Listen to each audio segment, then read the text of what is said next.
Volám sa Marek Martinec, pracujem s drevom, montujem zábradlia, schody, drevené obklady a rôzny malý nábytok. Celé to začalo v Kanade, kde spolu s priateľkou, teraz už s manželkou, sme si postavili svoju drevenú posteľ do dodávky, v ktorej sme cestovali po Kanade. S príchodom na Slovensko som začal robiť obchodiaka s náradím.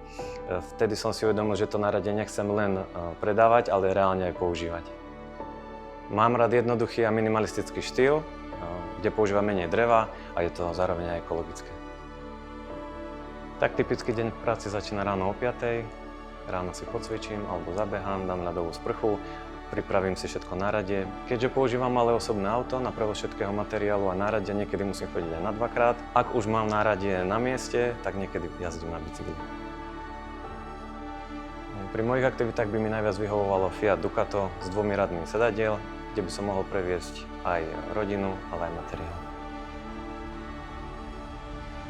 Taktiež sa držím svojho vlastného hesla, že na podmienky nečakám, ale podmienky si vytváram.